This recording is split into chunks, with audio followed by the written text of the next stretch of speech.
Okay, sa pagkakataong ito, ang ituturo ko sa inyo ay kung paano gumawa ng animated bitmoji o talking bitmoji katulad nito. Bago natin simulan, huwag kalimutan i-click ang subscribe button at bell notification para updated ka sa mga bago kong uploads. Maraming salamat, simulan na natin.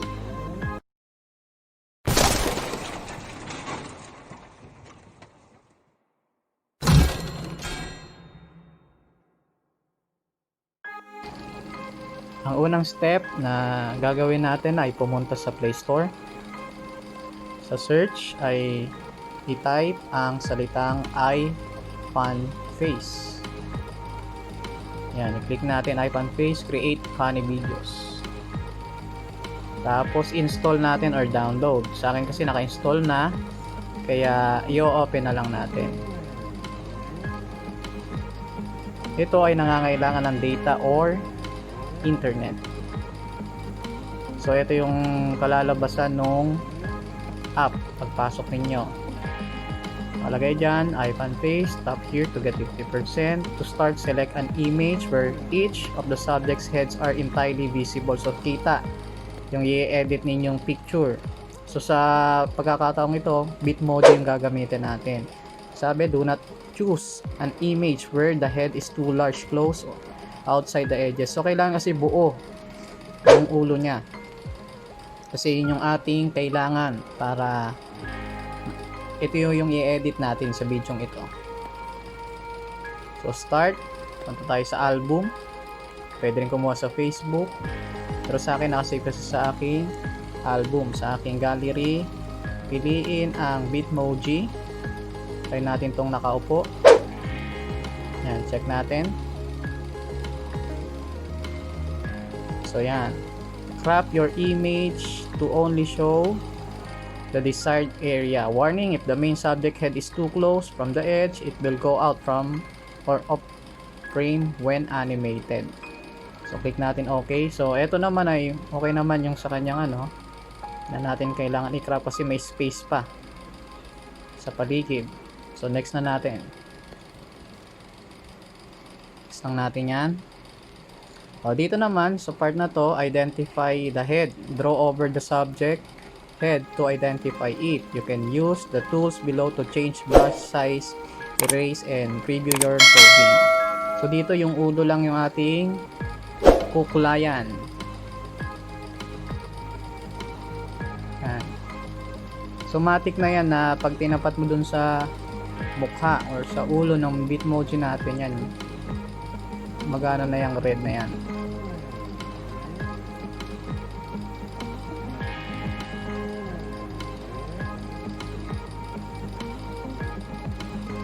Yan, sa baba may mga icon pero hindi makita kasi sa akin eh. Hindi ko alam kung bakit eh. Pwede natin, yung pangalawa, yun yung eraser.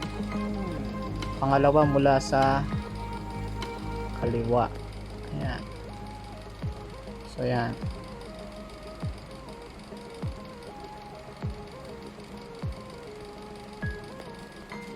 Okay, next na natin. Nakulayan na natin yung ulo niya.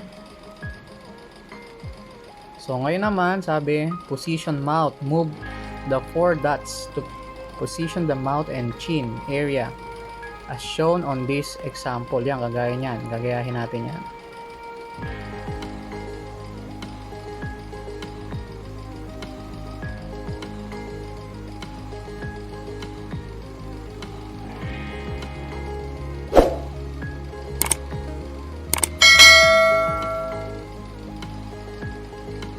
So, ang ginawa ko rito, kita yung ngipin sa itaas eh. Para maganda siya pagka nagsasalita na siya mamaya. Yan o, next na natin. So, dito naman, magre-record tayo ng voice. Ang ginagamit ko dito yung record voice. O, try na natin. Click natin yung record voice.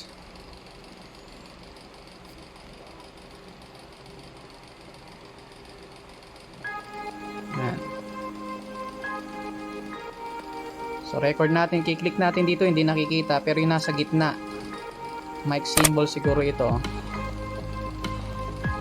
Click natin.